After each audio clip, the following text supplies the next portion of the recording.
Hello everyone, welcome back to another low quality video full of high quality info. And as always, just got to throw that out there. All right, so I'm going to briefly tackle this theory of DEWs, direct energy weapons, and the whole Nashville deal. A lot of speculation going around. I'll give it some credibility, and you'll find out why. I got to make this quick, though, because I know no one has the attention span. But first issue, though, DEWs, there's lasers and microwaves, and then that gets broke down even more. So when someone says, oh, it was a DEW, but they can never specify what type, well, that kind of hinders the argument. So what I'm going to focus on, though, is a HEL, high energy laser. And so what I first wanted to do, okay, so I read this 368 page summary dissertation of DEWs. And if you will notice, I'm going to be going off this a lot. So I'm going to be using joules. It's an energy. It's a measurement of energy. I'll try and keep it simple. I'm not going to get into all. This is very detailed, very, very detailed. Some of it came back to me, but the physics of it, and there's chemistry and other stuff in there involved. So, and my chemistry's rusty, but fun fact for those of us who went to school and college back in the year 2002 and had the blue chemistry book, my chemistry teacher in college was actually Dr. LeMay. So I got to learn from the guy himself. But anyways. So when dealing with DEWs, just with the laser focus thing, I'm just going to mention two really quick. So the Navy has one on their boats. It's a 150 kilowatt laser. And then if you go off the Army, they have one and it's supposed to go 250 to 300 kilowatts.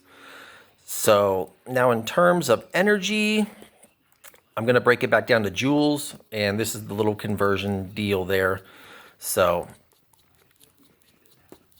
according to this, 10,000 joules is sufficient to vaporize a cubic centimeter of anything or a gram of pretty much any matter.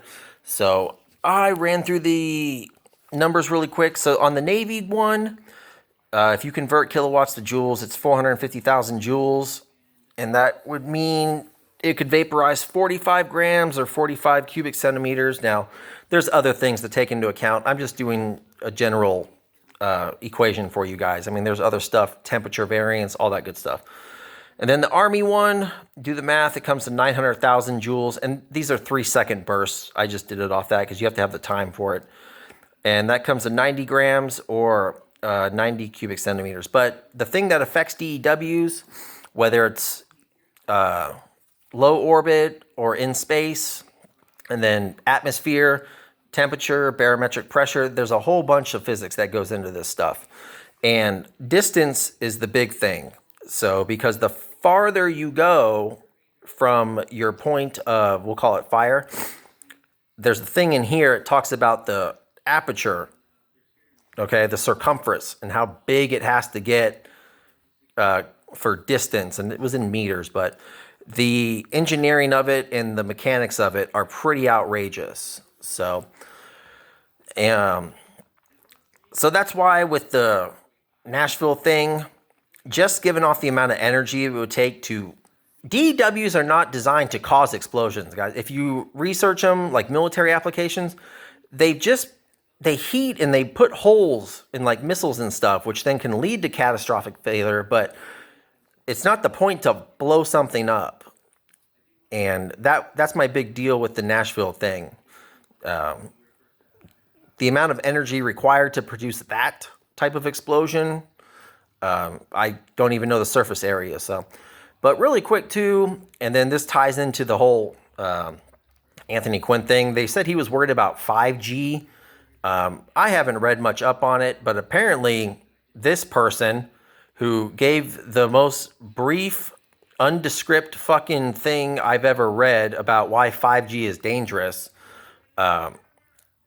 is fucking retarded. So, and just an FYI, in my 5G bill that I went over that Congress passed, they already have 6G. So just to let you guys know that the military already has it. But I don't know the whole conspiracy behind it. Apparently it's going to 5G towers and DEWs, but like I said, a lot more goes into that. So what I wanted to do though really quick is I looked up Nashville, and these are weird sites to find cell phone towers. If anyone has a better one, let me know. But that's Nashville. There's a tower. There's a tower. The distance between those two is astronomical. To create a DEW with an aperture or a lens to shoot from there to there and still have enough power, I mean, you're talking probably thousands of square meters. So, and then in terms of the city, I came to this site, I'm not really understanding how to read it. I'm assuming these green dots down here are 5G towers, but when you come up to where the AT&T building was, I mean, I'm assuming if it's from here to here, you're talking a good 3-4 miles. But that's the AT&T building. There's no 5G antennas around here, but I understand that this was a data storage place. So, but hopefully that helps you all. Like I said, there's 368 pages of there in DEW and physics and stuff, and some of it didn't come back to me, and I was even perplexed. But there you go.